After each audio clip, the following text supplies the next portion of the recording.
Not at all. Nothing like that at all. But as you're probably aware, I mean, the more and more parents, more and more teachers are becoming more aware of autism, and that means they're much more likely to pursue a diagnostic assessment. So what we're saying here is, as the population of autistic children increased, so has the number of autistic children increased. So really, the proportion of autistic children excluded from school has remained about the same over those past few years. But for every single one of those 4,840 children and their families, exclusion can sometimes have a devastating effect. So, all autistic children and adults share differences to a greater or lesser degree in the following. I'm sure you're familiar with those. I use the word differences intentionally because each one of those can be seen in a very positive way, I feel, particularly for an autistic person themselves. So, for example, Chris Packham has made a highly successful career out of his highly focused interest, which is wildlife. He's a very successful, enthusiastic broadcaster. So my question really is, what is it then about school that turns those autistic differences into difficulties? Now, I could reel off thousands of different scenarios and incidents that I've listened to over the last 5 years, but here are some very common ones in the classroom and at school. So, an autistic child goes into school one day and finds that the timetable's changed. So, no longer is it literacy and maths. Suddenly there's going to be a Shakespearean theatre company coming in and everyone's going to pretend to be a tree. Very, very stressful. Unstructured times of day, break times and lunch times particularly. Navigating that social world for an autistic child can be very difficult. Appearing rude. If a teacher leans on a child's desk and says, "Am I boring you?" An autistic child is likely to say, "Yes, you are." Whereas a neurotypical child knows it's not actually appropriate, I shouldn't do that, I'm aware of the hierarchies, that's not the thing to do. But of course that gets into trouble. Working in groups, so small group work, understanding the give and take of discussions can be quite tricky. Finding work too difficult or finding it too easy can be very frustrating, and that can actually lead to disruptive behaviour. Team games, PE, playtime games, sometimes being very rigid about the rules. So if the children are playing football in the playground and the ball goes behind for a goal kick, but the children carry on playing, for an autistic child, we're not going to let that one go. Taking things literally, and that can have a whole range of effects really. So understanding teenage banter and dares and sarcasm. So, students at secondary school might say, "I dare you to throw that chair down the stairs." Now, most children would know where to draw the line, but for an autistic child, they've been told to throw the chair down the stairs. They don't necessarily think of what the consequences are because they don't necessarily understand that, so they go ahead and throw the chair downstairs. Personal space. Sometimes invading somebody's personal space or not wanting anyone near them or to touch them. Changes of teacher, particularly supply teachers, can be very, very stressful. Not understanding body language. So if we go back to the teacher in the classroom who might look up from his or her desk at the class and raise an eyebrow, the rest of the class will look at that and think, that means we're being too noisy, we've got to be quiet and get on with our work. An autistic child might have not the slightest clue what that means. Interrupting, calling out, they might know the answer, but it's not appropriate just to call it out, but they don't necessarily know that.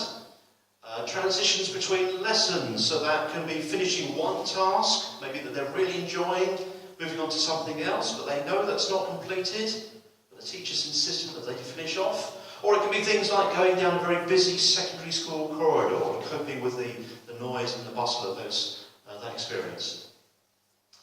And not understanding what they're supposed to be doing. Difficulties with processing means that if a teacher does fire out 5 instructions, they might be struggling to get their head around the first instruction. So halfway through the lesson, they might give up.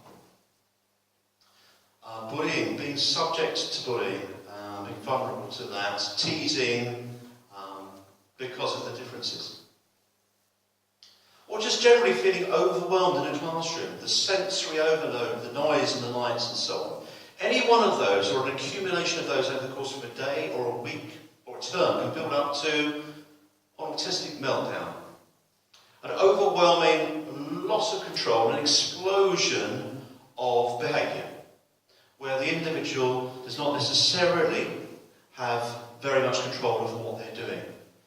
And I've left the screen black there on purpose, because often when I'm speaking to parents, they often say that when they spoke to their child the following day, and say, did you realise that you kicked Mrs. Smith, who's your favourite teaching assistant?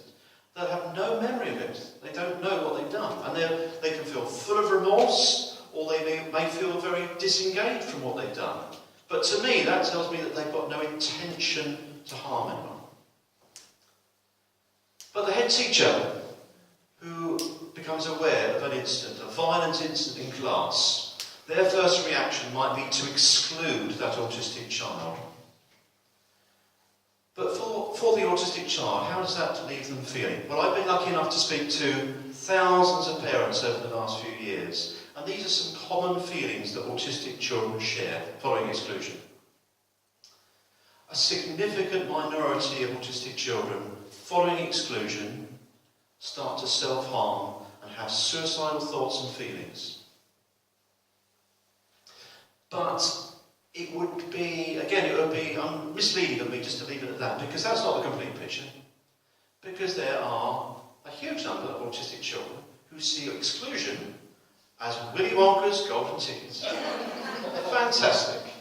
You get the day off school, or you get 3 days off school, where you can be at home, you're surrounded by all your familiar objects, you feel safe and secure. Fantastic. And of course the problem there is that they soon learn that if they exhibit certain behaviours, like if I throw a chair across the classroom, I get sent home, they don't necessarily, again, have those feelings of consequences and what's mum or dad going to think, or is this going to affect my career or anything like that. It's just a quick route home. So my argument is that whichever way you look at it, exclusion does not improve the behaviour of an autistic child. It does not provide a disincentive to behave in a certain way, because the behaviour is usually intrinsically linked to that child's autism in some way or other. I was a teacher back in the day, and when there is trouble brewing in the classroom, these are some very common sort of phrases that teachers will say. And for most of the children, most of the time, they will do. They can put the lid on things and just cope with it for the time being. But for an autistic child, when they are highly stressed and anxious, the only real choices that they have are these: fight or flight. So flight is where that young person wants to get out of the classroom. They want to run into the playground, hide in the corner of the playground, climb a tree, climb over the fence, run home. Or hide under a table, or lock themselves in the toilets. And the fight often happens when well-meaning staff, who obviously have their health and safety hats on, as it were, intervene, because they kind of have to intervene, really, and they then use physical restraint. And there might be 5 adults crowded around this one child who's absolutely distressed out of their wits. And then for a child who has sensory sensitivities, that physical restraint can actually whip up the situation and make it far worse.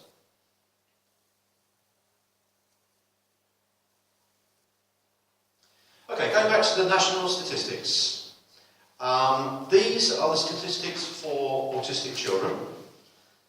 And the most common reason given by head teachers for excluding an autistic child for a fixed period is physical assault against an adult.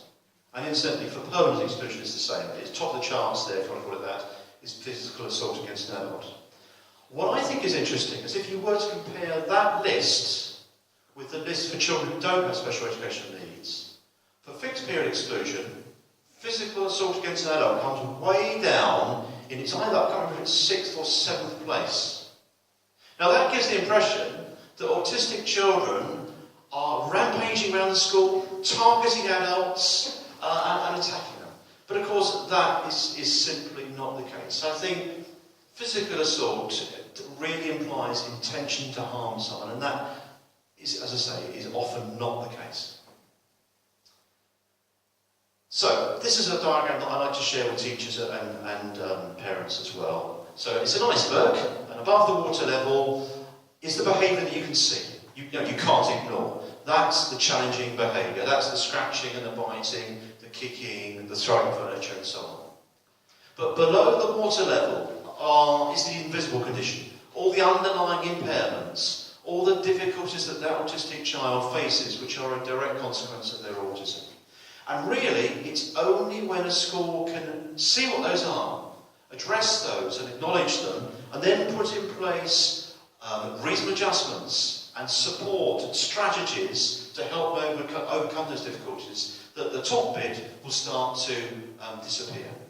Because if a school does not do that, if they do not address the real needs there, then what you have is this negative cycle of challenging behaviour and exclusion, challenging behaviour and exclusion, and that can roller coaster around into, unfortunately, permanent exclusion, or where the parents take the child to another school. This is a quote from a grandparent. I'll just let you have a little read of that for a moment.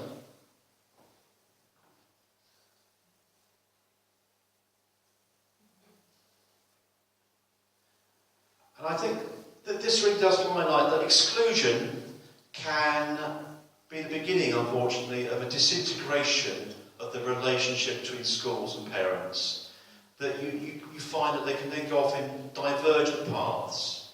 You know, you get the school who may then see the child as a problem, and they've got a duty of care to all the children in the school, and there's a risk to the two other children in the class and so on.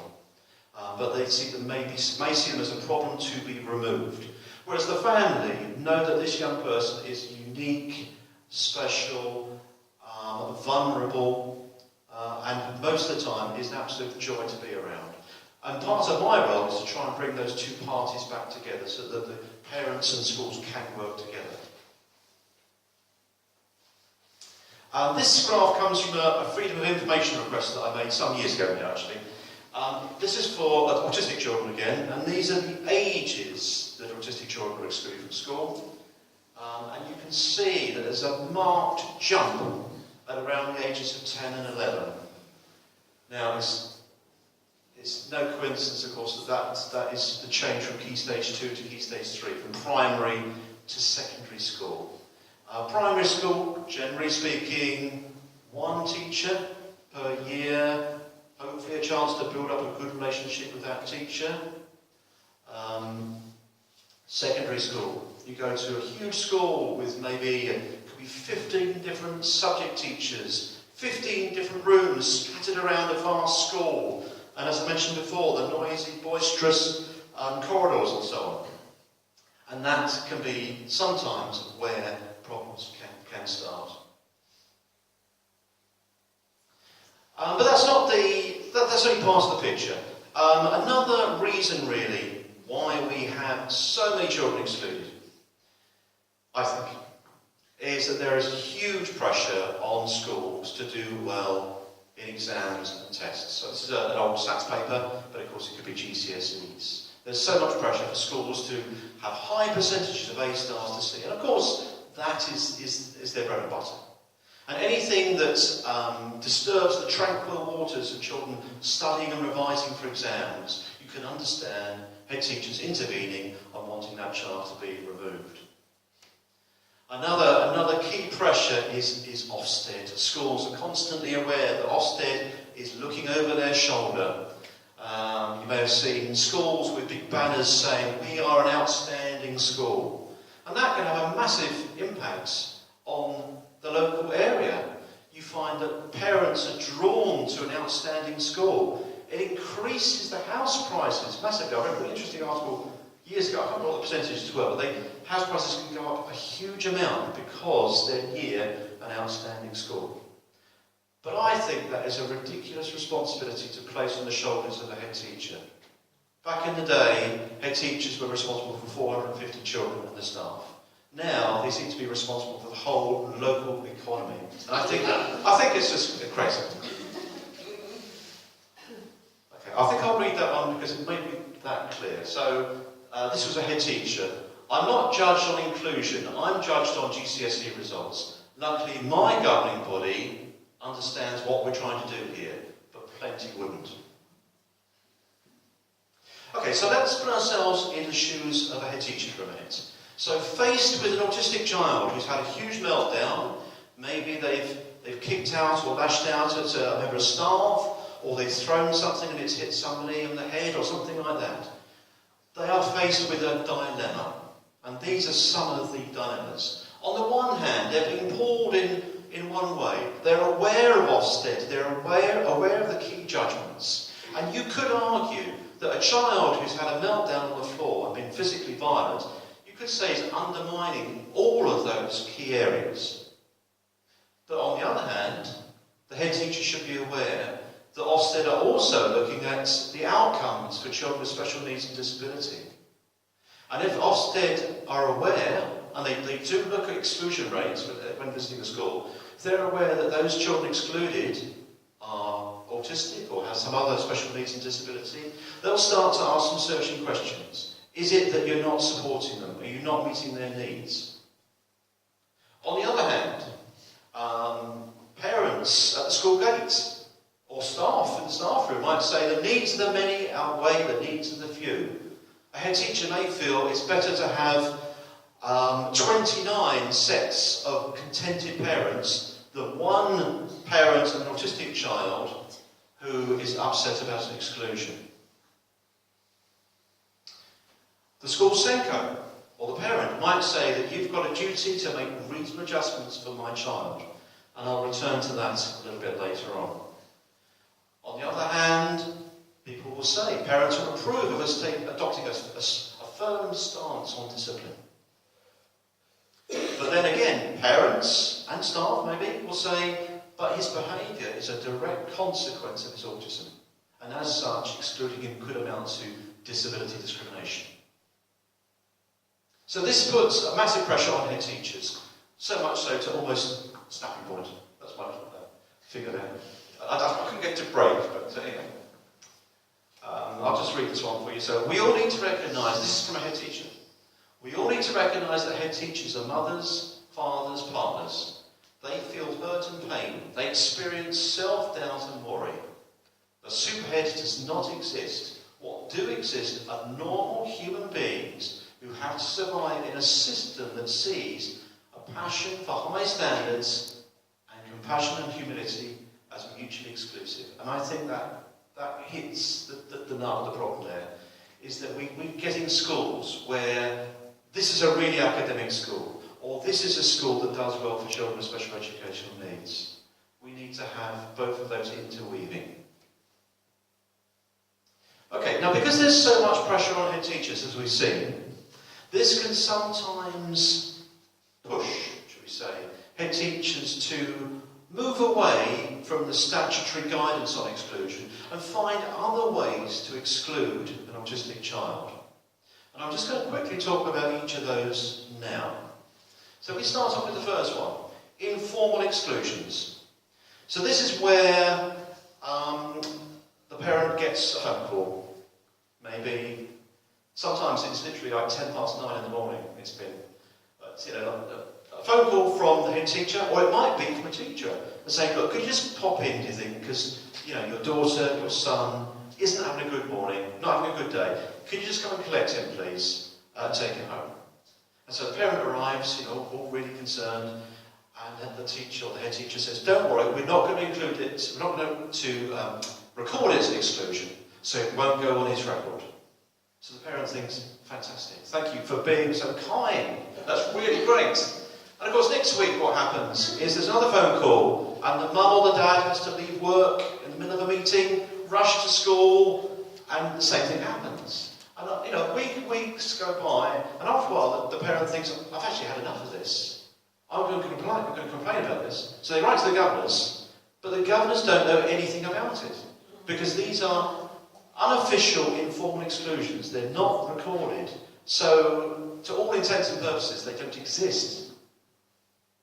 Every exclusion must be recorded. A letter must be sent home to parents, giving the reason for the exclusion, the length of the exclusion, what parents' rights are to challenge the exclusion, and various other bits of information. The Children's Commissioner, some years ago, did an exclusions inquiry, and that uncovered lots of practice of informal exclusion.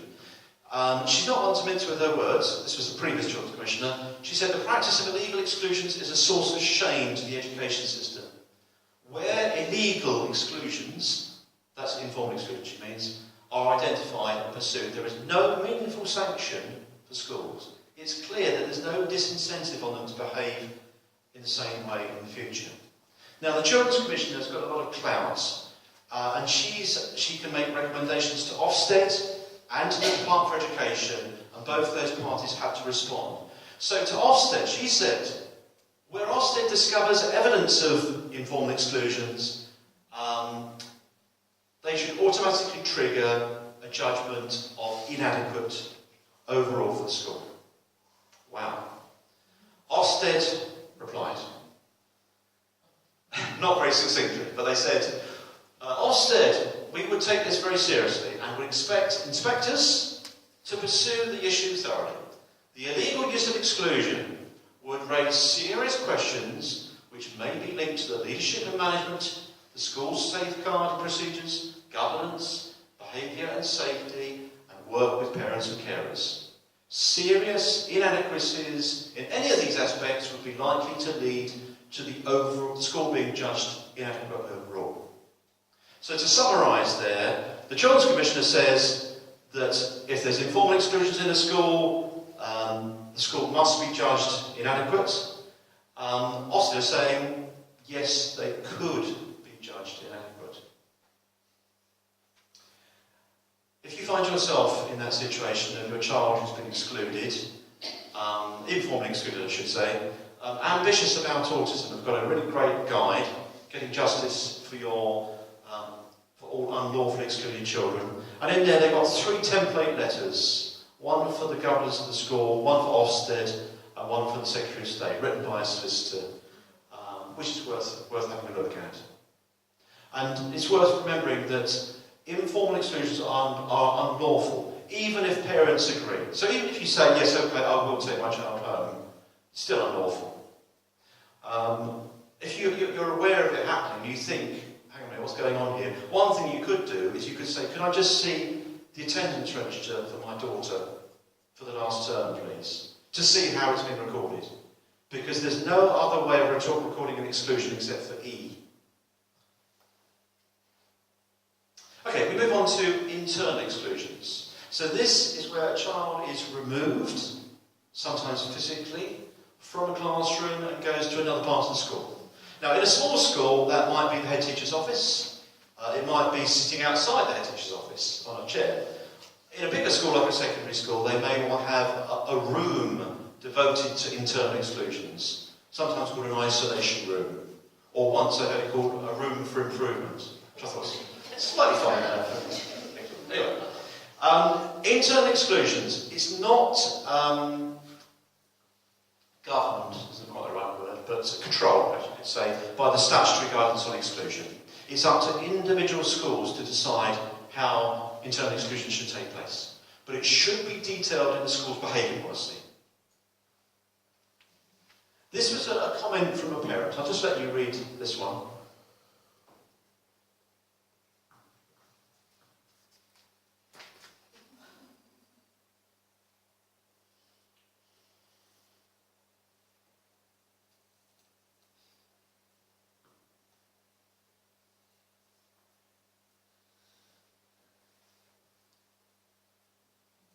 So internally excluded for 10 months.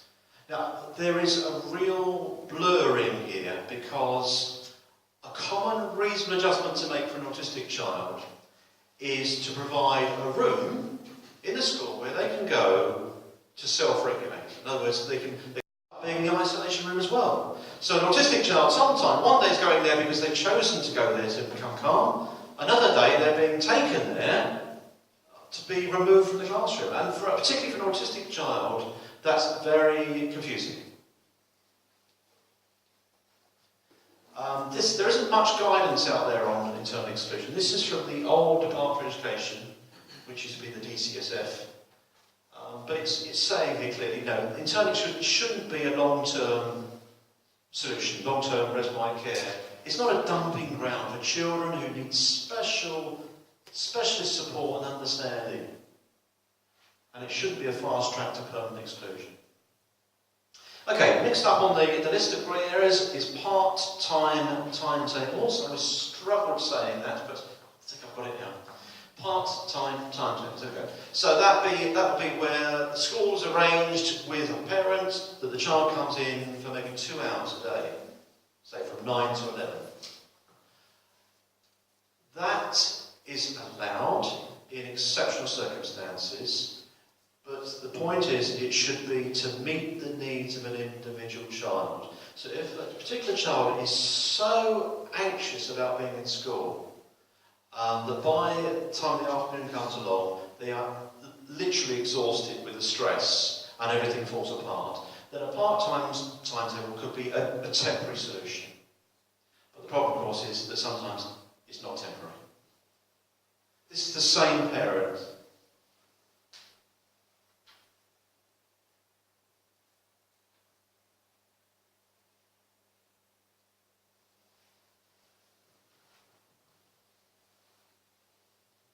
So part-time timetables can have a massive impact on a person's life, working life. You can't hold down a job if every day, you're only free for 2 hours a day.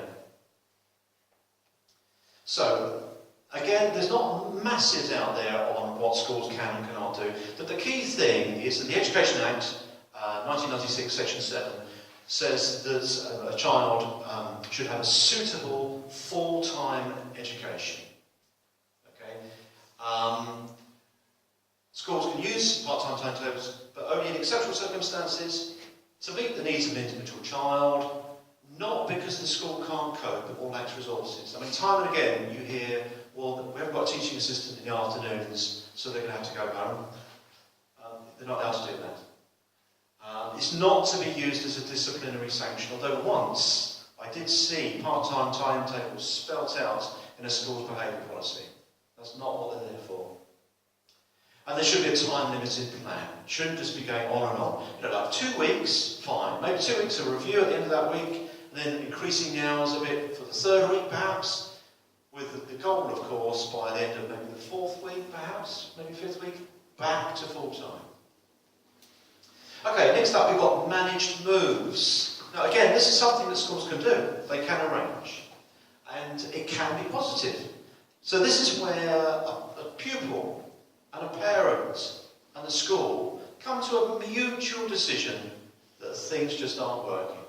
Maybe it's a huge secondary school and the child is completely overwhelmed. And perhaps partly because of that, their behaviour starts to deteriorate.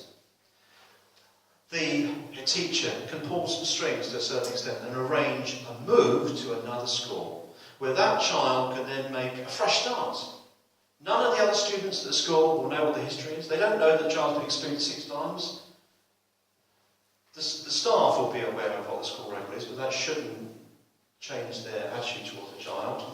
So as I say, it can be positive. It can be a chance to reinvent themselves. But for an autistic child who finds it almost overwhelming when their teaching assistant wears a different type of perfume, or when we're out at break time for 5 minutes longer than normal. Those sort of changes they can't cope with. How are they going to cope? Moving mid-year to a completely different school, all different teachers, all different children, different rules, different expectations, everything is different. That's a massive transition, a massive ask. The key thing is, which I'll just show here. The statutory guidance on exclusion says that the threat of exclusion should never be used to persuade parents to move their child to another school. Going back to that same parent again, I think I'll read this one, it's a bit on the small side. So, an initial meeting with the head teacher led to a move him or I'll permanently exclude your son discussion, which is not allowed. After further meetings and a team around the child meeting, the head teacher was asked to reconsider his decision by the professional, and an increase in educational statement hours, that's the old, before the education and healthcare plans, was agreed. We received a verbal apology, and the head teacher arranged a meeting with all our son's teachers before his return to school. So that poor parent and the child had to go through at least 10 months of really awful situation. But at the end of it, with an understanding of what the child's rights were, they were able to effect some change there. And an apology from the head teacher. Okay, and then the last one I put up here is exclusion from school, clubs and trips.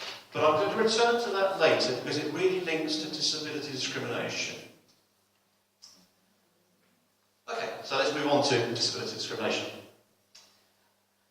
Okay, I'm going to read you through this example, which is not the complete example. And then I've got some questions that you might want to ponder. And we're going to have just a break for a few minutes. And then we're going to carry on in part two. So the example says an autistic pupil is excluded for a fixed period for what was considered to be threatening behaviour towards an adult. A supply teacher had told the boy, the autistic boy, to move to a different table in the classroom for the group activity the class were doing. The boy got out of his place and rushed to the supply teacher and invaded her personal space and started flapping his arms in an apparently aggressive manner. The supply teacher was alarmed by what she perceived to be threatening behaviour, and the child was excluded. So my questions for us just to sort of mull over in our minds for a few minutes are, do you think the exclusion is fair? And if you do, why? And if you don't, why is that? But also, what effect do you think the boy's autism may have had on his behaviour? Okay, so we're just going to have a chance to stretch our legs for 5 or 10 minutes or something. Is that okay? So we take 10 minutes? And I don't know if we've got any coffee. There is some coffee as well. Even better. So let's have a 10-minute break. There's no marks for this or anything like that. But perhaps we start with the second question there. What effects do you think the boy's autism may have had on his behaviour? Does anyone want to sort of say anything about that? Yes. The boy didn't know the supply teacher to be a regular teacher, for one. Yes. Secondly, he's familiar with sitting on the table that he sits on. The teacher asked him to move. That caused anxiety. Exactly. He displayed his anxiety through his behaviour. Yeah. But the teacher thought he was charging at her. Yes.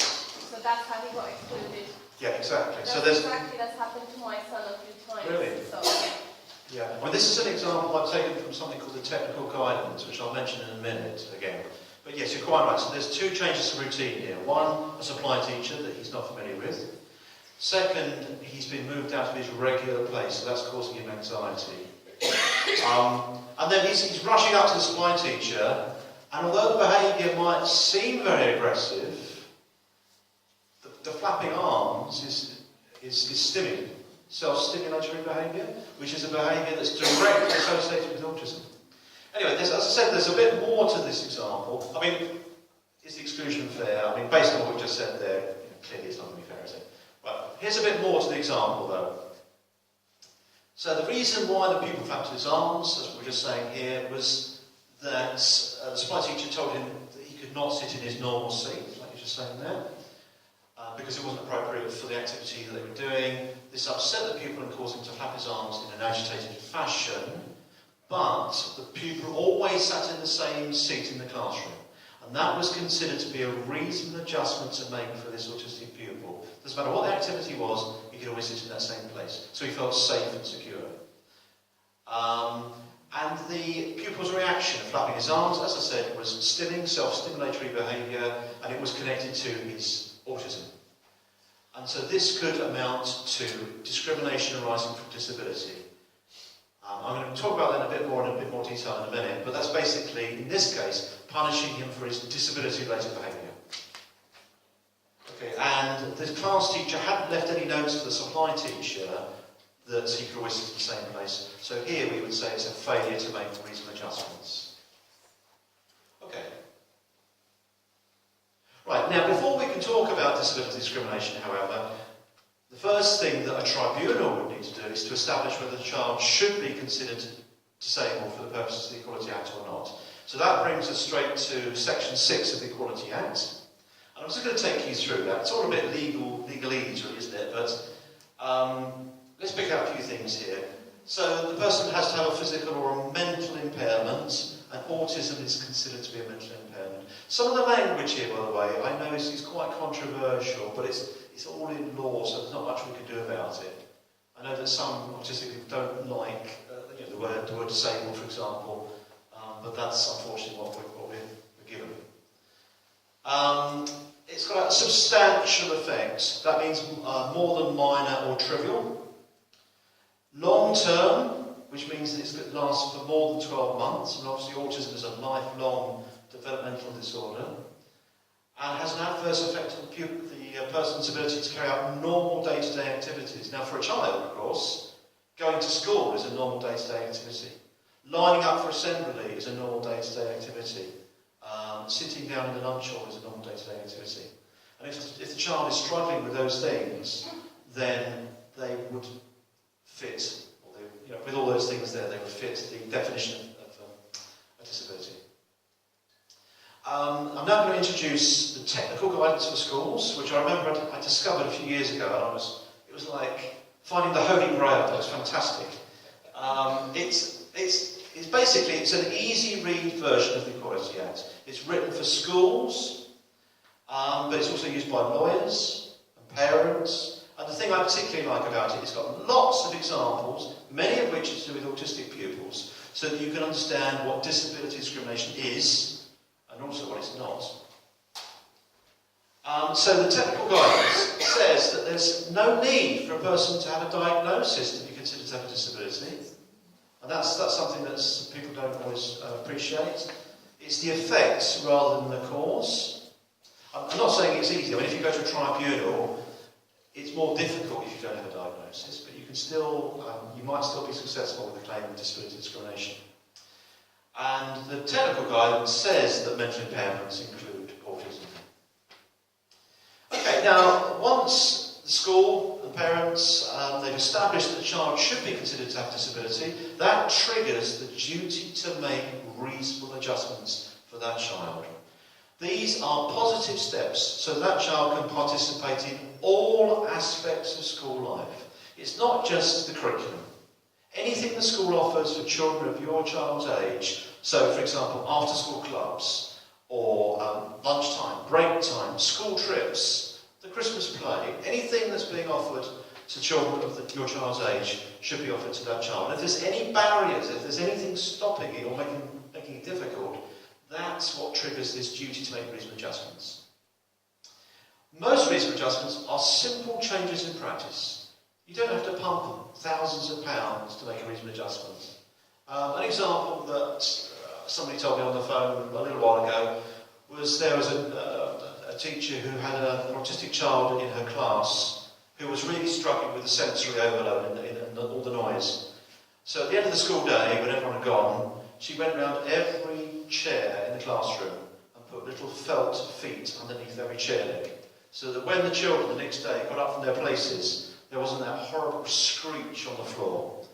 And I thought, what a great thing to do. It costs £3.50 maybe, but of course it benefited everybody in the classroom, not just the autistic child. The duty to make reasonable adjustments is anticipatory, so schools need to think in advance. So it's not good enough to be halfway through the autumn term in year 7 to say, actually, this child who's just come from this primary school down the road is really struggling, what shall we do? That should have been thought about way back the previous academic year with conversations with the parent and the SENCO of the primary school. So that reasonable adjustments are in place on the 1st of September. And those reasonable adjustments, of course, will need to be reviewed and maybe new ideas thought of. I'll just put that bit in there. That's the legal phrase there. So the reason we have reasonable adjustments is so that the child is not placed at a substantial disadvantage compared to other children. Right. So just go back for a second. So this is the duty to make reasonable adjustments. And if a school doesn't do that, then a parent can argue that's a failure to make reasonable adjustments, a form of discrimination. Another form of discrimination is something that I mentioned just a minute ago, discrimination arising from disability. So this is when a pupil, in this case, is treated unfavourably for a reason connected to their disability. And the school can't justify it. I'm going to talk about what I mean by justification in a little while. This is sort of breaking up into its different bits. So it's treating unfavourably. Examples of something that's connected to a child's disability can be their disability-related behaviour. So that's the one that's always, or can be, relevant to school exclusion.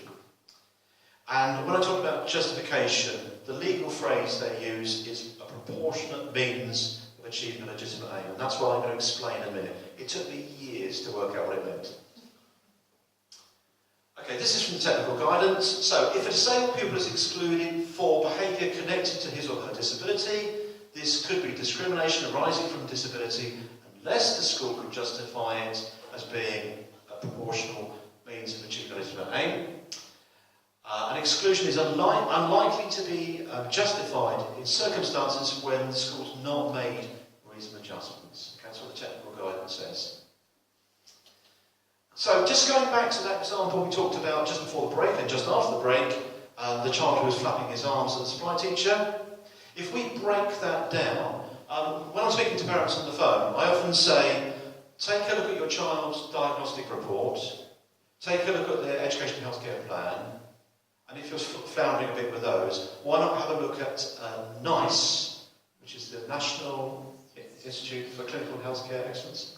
And they produce lots of guidelines for the National Health Service. And they have these little lists of signs and symptoms of possible autism in primary school children and secondary school children. And I think they're great. They're a nice little checklist. And what you can do is you can look through them, look at the incident that the child is being excluded for, and say, well, actually, look, this and this are behaviours the child is exhibiting. And you're excluding them for that. So you're excluding them for being autistic. So, returning to the flapping arms example, this is from NICE. So, repetitive, stereotypical movements such as hand flapping, body rocking and so on. That's the stimming. Excessive insistence on following own agenda. So the boy was determined to sit in his own place. Okay? He wasn't going to let it go. Extremes of emotional reactivity that are excessive in the circumstances. You know, other children in the class might think, what's he making such a fuss about? Why can't he just move to another place? But for the autistic child, it was the be-all and end-all. Strong preferences for things being just right, routines. You know, that was his place in the classroom, and it was being changed. The last one is very similar, but notice it says it formed distress and aggression. It's all there in the NICE guidelines. The list goes on. I'll just quickly pick these through as well. Responses can seem rude or inappropriate. So although the example didn't go into detail, it might be that the child had said something to the supply teacher that seemed very rude. The supply teacher might have looked a bit shocked when the boy invaded her personal space, but he may not have been able to read those signs. The supply teacher might have said, no, go back to your place. But demand avoidance is all part of the spectrum as well. And then I mentioned about personal space as well. And not understanding what's socially appropriate. So these are all aspects to the child's autism. So he was being punished for his disability-related behaviour. So the exclusion would amount to discrimination arising from disability unless they could justify it. As they failed to make reasonable adjustments, the head teacher would be unlikely to justify the exclusion, as I said before. Okay, now I'm not going to read through that, but I'll just tell you about it. We had some really exciting news in the summer, which a lot of people seem to have heard about, which I'm really pleased about, even though it's in August, when lots of people switch off the news. We were involved in a case at the Upper Tribunal of an autistic boy, because before August, what would happen is I'd speak to somebody on the phone, they'd tell me about their child's situation, and I'd say, would you mind telling me about the incident, what was going on? And they'd say, oh yes, my son scratched the teaching assistant across the face, or threw something and it hit somebody on the head. And obviously that's very sad, so that happened. But I had to say, well, if you did want to make a claim against disability discrimination, I'm afraid it's unlikely you're going to be successful. Because at that time, that behaviour was classified as a tendency to physical abuse of others. Because when the Equality Act came out in 2010, there was this accompanying guidance which broke down the definition of disability, went into minute detail about it. And it listed some behaviours: tendency to set fires, tendency to steal, a tendency to exhibitionism. But one of those was the tendency to physical abuse. So we would bundle those up and say these are all antisocial behaviours. And the guidance said that these things shouldn't be considered to be an impairment for the purposes of the Equality Act. And that's fair enough, that sounds all right. So if somebody walks down the street, so a 50-year-old bloke walks down the street, bashes you in the face, you wouldn't want them necessarily to say, oh, I want the Equality Act to protect me, I haven't done anything wrong. But the guidance went on to say that even when that tendency to physical abuse occurs as a direct consequence of an impairment that normally would be considered a disability, like autism, the exemption still applies. So what would happen is parents would be writing all these massive, long claims of disability discrimination, going to the tribunal would look at it, see that it was to do with throwing a chair and say, no, sorry, we're not going to look at it. But in August, that all changed. And now, the judge, just see, did I write it down? No, I don't think I've quoted, but basically, that exemption no longer applies to children in education. Okay? We want it to be a bit broader than that, but that's what it is about children in education. So there we are. You can click on the PowerPoint, you can click on those if you want to go into more detail. Okay, so let's go back to this test. This, a school can justify it, this treatment, if it's a proportionate means of achieving legitimate aim. Okay. So, a very frivolous example of this is this, okay. Let's say I've got a headache. A legitimate aim would be for me to try and get rid of my headache. Okay? One way of doing that would be if I chop my head off. Okay? I would no longer have the headache. But what we would say is that's not really proportionate. And that is really what we're saying about exclusion. Because a legitimate aim, there's some examples. The top of the charts is to ensure the health and safety of pupils and staff. You cannot argue with that, that's completely fair enough.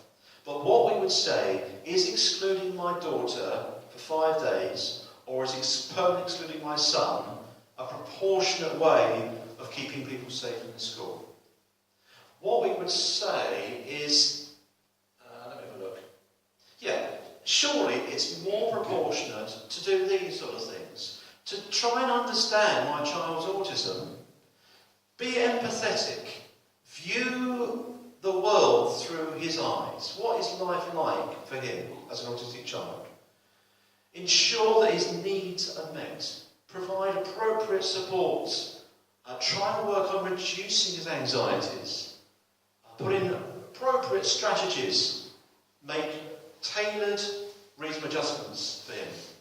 And if you're still stuck, get some training. Get some expert help. That is more proportionate because, as we said at the beginning, there are a significant number of children who have suicidal thoughts and feelings, and worse, as a result of exclusion. And this can turn things around. Actually, let me just skip back. Yeah, this is a key thing, because although schools will say, head teachers might say, oh, it's health and safety, full stop. You can't, health and safety does take precedence over disability discrimination. It trumps it completely. But health and safety issues must not be used inappropriately to avoid making reasonable adjustments. You can't use it as a way of get out of jail free card. the other way that a school could justify discrimination, or alleged discrimination, I suppose you should say, is that if they didn't know the child was disabled. Okay? Having said that, a parent only needs to tell one member of staff in the school that their child has autism, because it's then that member of staff's duty to then share that information with those who need to know. You don't have to go around with a big banner saying my son's autistic and hope that people notice. Okay, the next on the list is indirect disability discrimination. I'm not going to read through that, it's a bit heavy going, but in the world of exclusion, really what we're talking about is this. It's where a school is applying a blanket behaviour policy in the same way to all its pupils, all its students, but that has the effect of putting a group of students who share a protected characteristic, in this case disability, at a disadvantage. And again, it's the same test at the end there, unless the school can show it's a proportionate means of achieving legitimate aim. What I also want to add is, the more severe the incident, the more likely it is the school will be able to show it's justified. So if it's a really very violent act, then the school can say we're justified. Okay. So this is from the technical guidance. It's one of their examples that I love. A school's got a policy that if a pupil breaks the school rules on 3 occasions, he or she will automatically be given a detention. Some disabled pupils, such as those with ADHD, autism or learning difficulties, are much more likely to break the school rules than other pupils. They might get up out of their place all the time. They might start making might make some noises and disrupt people. Rigid application of this policy is likely to amount to indirect disability discrimination, because where a reasonable adjustment has not been made, a school will find it very hard to justify the treatment. So the Equality Act requires schools to make reasonable adjustments, not just to practices, like the felt feet I was talking about, but also to policies as well. So the school's behaviour policy, that means the school can be flexible. Whereas they might normally give a 3-day fixed period exclusion, if they can see that the child's behaviour is linked to their autism in some way, they say, right, no, we're not going to do that. We're going to have a teaching assistant take the child out of the class in the morning, work with, do a social story with them so they understand how we're supposed to line up at lunchtime, or something, whatever it might be. So they can have different sanctions. The school can apply them in a different way. This is another one. So a pupil, it says with learning difficulties, but you could replace that with autism, really. It's excluded from repeatedly getting up from his seat during lessons and disrupting other pupils. It's the school's policy that repeated disruptive behaviour is punished by exclusion. But the school is under a duty to make reasonable adjustments, as I said, to its policy, which might mean disregarding some of this disruptive behaviour, but working with the child. This is all in that gold dust document, the technical guidance. Okay, so these are common things that we hear, unfortunately, head teachers say. Particularly, it has to be said, secondary schools. We've got a zero tolerance behaviour policy. We can't make exceptions to our behaviour policy. I heard a head teacher who said to a parent, if a non-disabled child had done what your son had done, I would have given them the same punishment. And the parent sort of went away thinking, well, that's okay, is it? I'm not sure. Well, that's what I put down there, isn't it? If I go to this one here, the Equality Act means that we have to treat everybody the same. And this is a massive confusion. Understandably, because the Equality Act, most of the Equality Act is about equal treatment. Men and women should be treated the same. People from different racial backgrounds should be treated the same. But for disability and also for pregnancy, which is our interest, it's different. You can treat somebody more favourably. So there is, so all of that is wrong. There's an example. I don't know if I put it on here or not. Okay, yeah. So it's not direct discrimination against a non-disabled pupil to treat a disabled pupil more favourably. And there's an example that goes with that. Did I? No, I didn't. Well, the example goes something like this. It says that an autistic child is disruptive in class.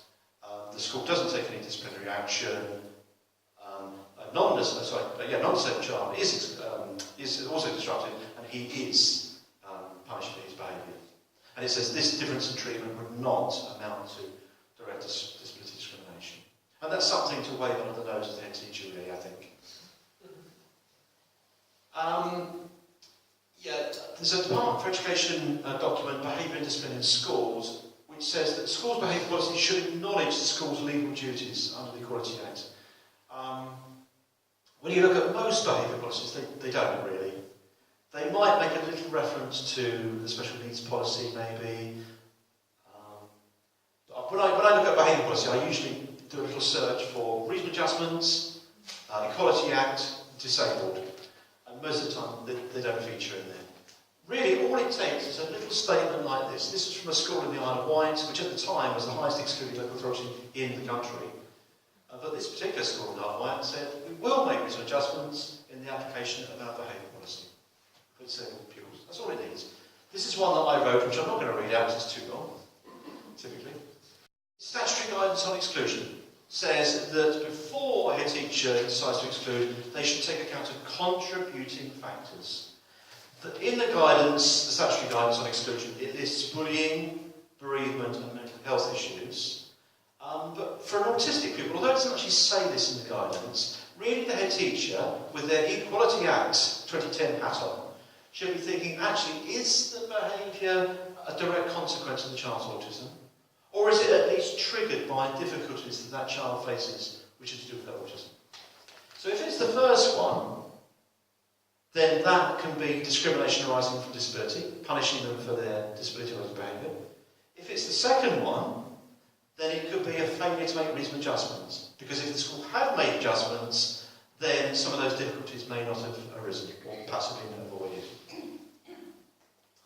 Okay, this is a guide that I helped to write, and I was working with Sarah Jane Critchley, who was at the time with the Autism Education Trust. And she's not like me, because what I do is I say too much, but she cuts it down to the essence. So she helped me write this bit here. This is on the inside front cover of this guide to the Equality Act. It's nice and straightforward, look. So, behaviour is communication. What is your autistic child's behaviour trying to tell us? If your child's at risk of being excluded, you need to know, are your child's needs being met? Has the school tried to listen to you? Have they adapted their behaviour policy, made reasonable adjustments? Have they taken reasonable steps to make things better? And is exclusion a fair decision? And if not,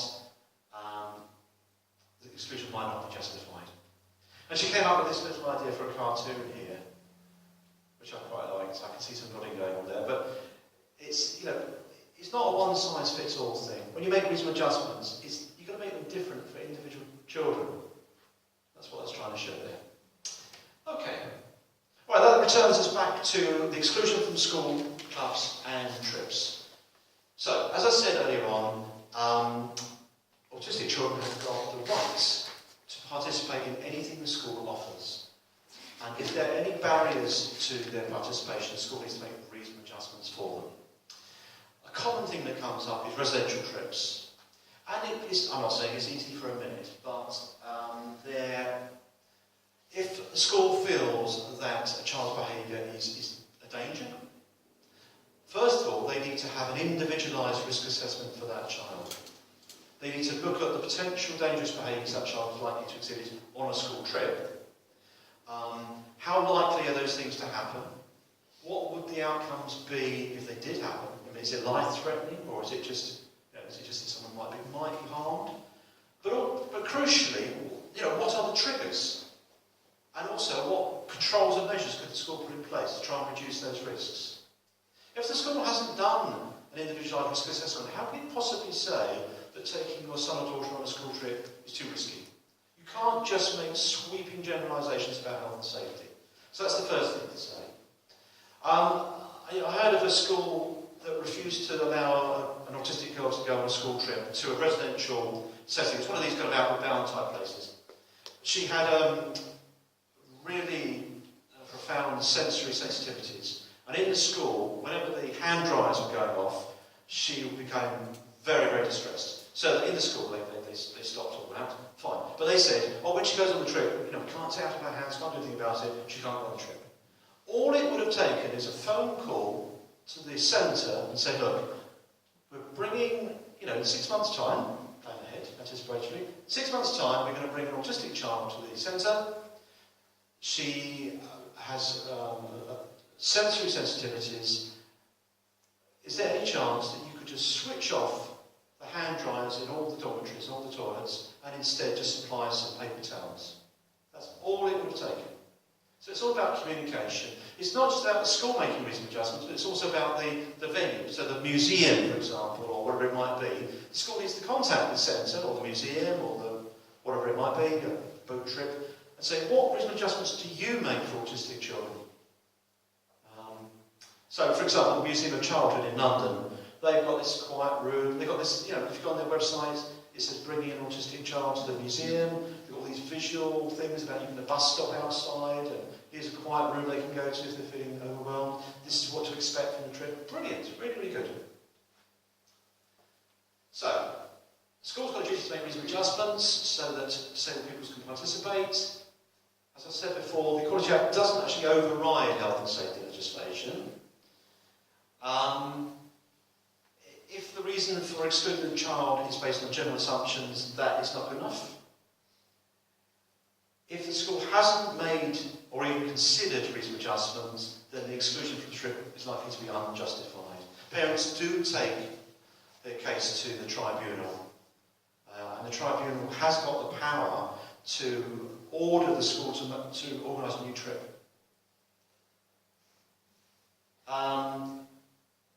There is a proviso at the end here. Schools are allowed to exclude autistic pupils from school trips if, no matter what reasonable adjustments and controls and measures that could be reasonably made, the level of risk would still be too high, making the pupils' participation in the trip untenable. So, for example, if there is an autistic child who normally in school has a 2-to-1 support, two teaching assistants supporting them, and there's a trip planned to the middle of London, there's a really high risk that child, it's a flight risk. They might run out in front of a bus. That's too much of a risk. But then you say, well, why on earth why plan that trip? Why not plan a slightly different trip? Or is it possible you could arrange another trip for a smaller number of students that would give a similar kind of learning experience, maybe? Okay, I'm not going to read through that, but that's a summary of the types or the forms of disability discrimination that can relate to exclusion, be it school trips or just a straightforward exclusion. And again, you can click on each of those links and it will take you to the relevant section of the Equality Act there. Okay, so let's move on to something more positive. He says with a negative comment up there. No, this comes from the statutory guidance on exclusion, and it is my favourite little bit in that guidance. Disruptive behaviour can be an indication of unmet needs. So when a child is excluded from school or is at risk of exclusion, alarm bells should be ringing with the parents and with the school. What is it that we're not doing at the moment to help support this child? What do we need to do differently? Why are they reacting in that way? So this means that the child's their special needs may well need to be considered. We have the Code of Practice, which is a statutory guide to the law for all professionals working with children with special needs and disability. And Chapter 6 relates to schools.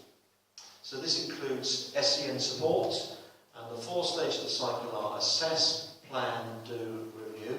I'm not actually going to go into any detail here because I've got some colleagues who do that 100 times better than I can. That's our Education and Rights Service, and I'm going to put their details up at the end because they are there to help parents understand what their child's education entitlements are. So if you're considering speaking to the school about an education and healthcare plan, or moving schools, or an emergency review of a plan, or anything like that, or a local authority's refusal to assess, for example, they can guide you through what you can do. But I can't. Okay. So if SEN is identified, a graduated approach is needed. Outside specialists to be involved as necessary. Records need to be kept, and that needs to be shared with parents and the young person. Okay, so as I say, disruptive behaviour can be an indication of unmet needs. So it might well be the case that under the school's own steam, as it were, they're struggling. So that would suggest, or might suggest, that if their learning is effective, that it might be an idea to make a request to the local authority for an assessment of the child's education and healthcare needs. Now, parents can make a request, on their own, but you need to have the school on your side, really, because they're the ones who are going to provide the evidence. A common comment is that your son or daughter is too bright to warrant an education and healthcare. They're never going to get one. But I'm not saying it's easy for a moment, but there are 4 areas of need that are assessed. The first one is cognition and learning, and yes, that's to do with the child's academic ability. But the other 3 are communication and interaction, social, emotional, mental health difficulties, and sensory and or physical needs. Now, those bottom 3 could almost be written for autistic children. In fact, the Code of Practice recognises that and says that autistic children are likely to have needs across all those areas. And what we would say is that having needs across those areas presents barriers to their learning. It means that they're not making the progress of which they're capable. So there we go. That's the link to the Code of Practice. There we go. Okay, so if the child's already got an education and healthcare plan, it might be that things need to be changed. So the school or the parent can make a request for an emergency review, get the professionals around the table to look about how that child's needs might have changed. And in some cases, it may be that a different school setting is appropriate. School could seek the advice of the local authority, or other professionals, autism outreach team, for example. Arrange training for staff on autism. Arrange additional or different support. Maybe the child needs more support at lunch times and break times. Not so much perhaps in maths, for example. I mentioned that already, but making reasonable adjustments to policies and practices. So an example of that one, another example of that one would be, it might be the school's policy that for a child who's exhibiting more challenging behaviour, the school uses physical restraint.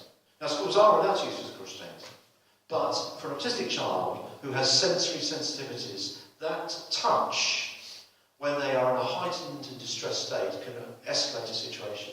So the school can be flexible and say, well, normally we use physical restraint, this time we're not. Not ideal, we're going to get the rest of the class to leave the classroom and have an early break time while we allow the child to become calm, or if we can coax the child to go into the quiet room, that's another way of dealing with it as well. The statutory guidance says that schools should have a reintegration strategy following exclusion. So as a parent, you might go into the reintegration meeting and say, what is your reintegration strategy going to be? What are you going to do differently? How are we going to stop this from happening again?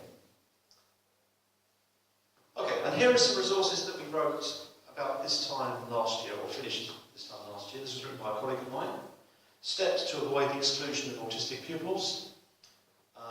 So my colleagues from the Education and Rights Service, and it's got sections on the sort of things that we've been talking about.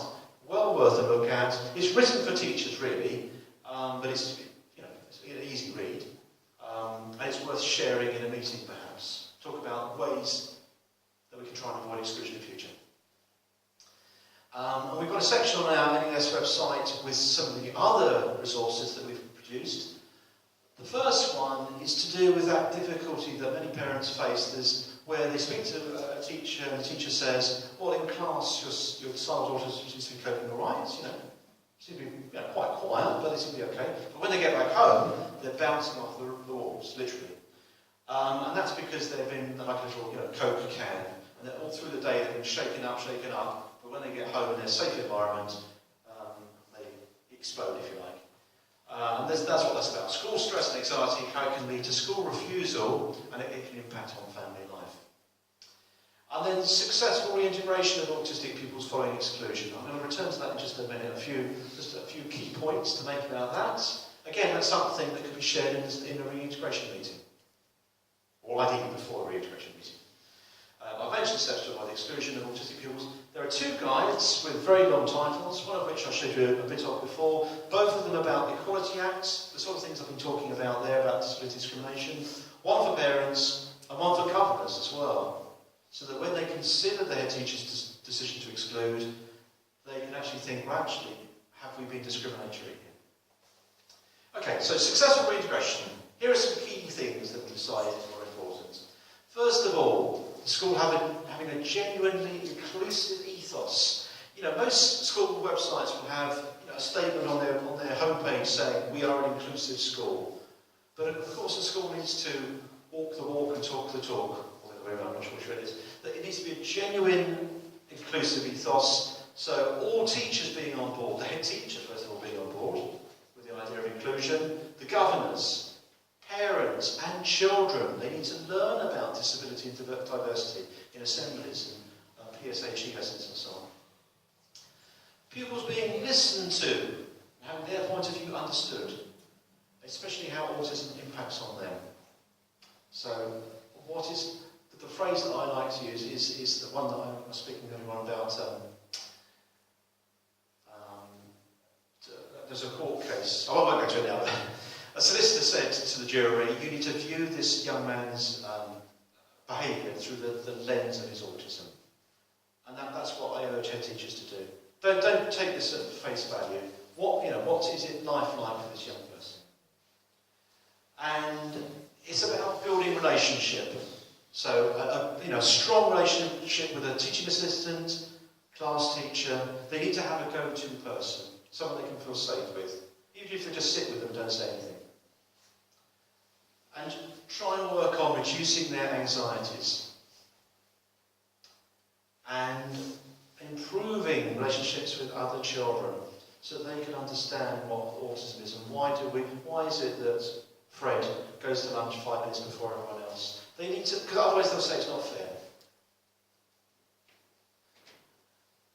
And a key one is a positive relationship with parents. And I've got a guide that's really, I think, really quite useful, which I'll share with you in just a second. And the school working as a team, and the whole education and healthcare plan team working well together. And it's about communicating in a more socially appropriate way. So what can, if the child, is pushing somebody, it means that they want you to back off. What's a more appropriate way of communicating that? And if the child does have a meltdown, what action are we going to take as a school? Okay, so those resources can all be found on our website. The easiest thing to do is if you do a Google search for NAS teachers, you'll find the first two that come up are to do with some teaching union, I think. But the third one now is NAS teachers. And on there, the bottom right-hand corner there is the exclusions. If you click on that, that takes you to that list of resources. The Autism Education Trust have also got those resources on their website as well. But on here, there are other things as well. So there's My World, which is a subscription thing. It's a free subscription. You get an e-newsletter every couple of weeks for teachers with all sorts of tips and information about autism and other information there as well. I won't go into details there. This is from the Autism Education Trust, a nice little thing. It used to cost $29.95. They've upped the price a little bit. I think it's something like maybe $34 now or something. But it's really good. It's got loads of resources you can photocopy, teachers can photocopy, really great stuff. And as I say, it's very, very cheap relatively. Training. So we campaigned as a charity and succeeded in persuading the government that every new teacher should be trained in autism as part of their initial teacher training. The Autism Education Trust provides training for teachers across the country. There are hubs going all around the country. This has actually, unfortunately, changed the look of their websites. This is a bit out of date. But you can access resources on here and also find out where your local training hub is. The NES has information for professionals. Network Autism is a free online community for autism professionals. We've got got a training consultancy team. I mentioned my role already as well.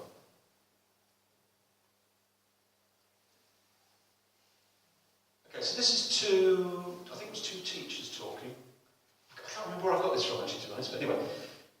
This is great. So it is our problem. We solve problems. Any problems displayed by a child means we haven't got something right.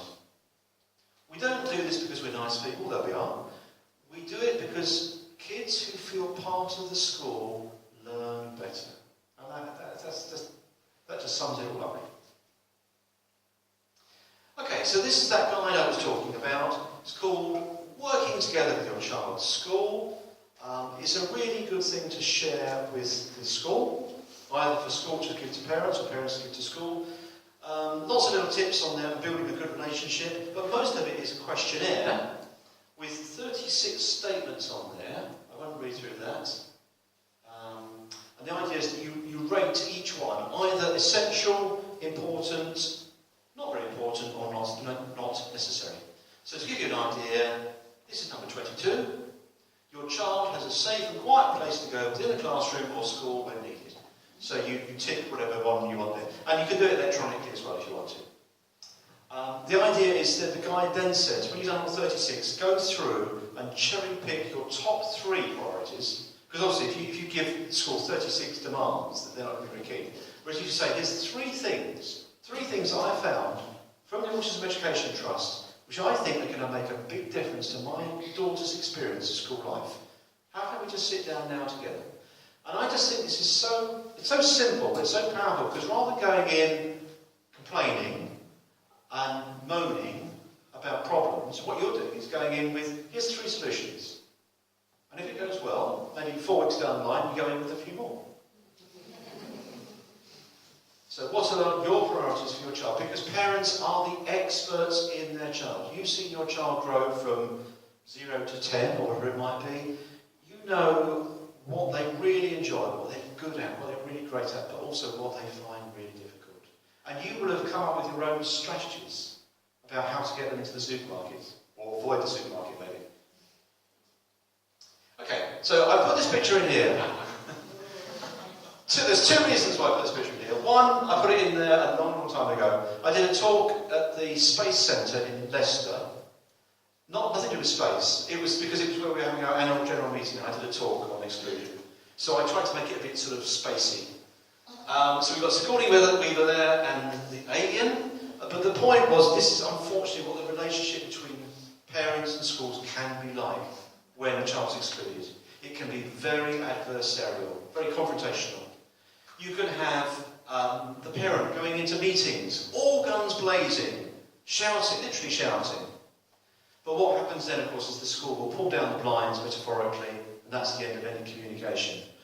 It can be that way around as well, of course. Some parents feel very intimidated by head teachers, and they just sort of say, yes, yes, whatever. That's not what we want. We want this. So, mutual understanding and support. So all those feelings I talked about at the beginning can be transformed. With a really good relationship with school, the child can become calm and confident, successful, supported, understood, accepted and included. And if they feel accepted in school, then they hopefully will go on and feel accepted in society. And then the opposite, of course, we don't really want to talk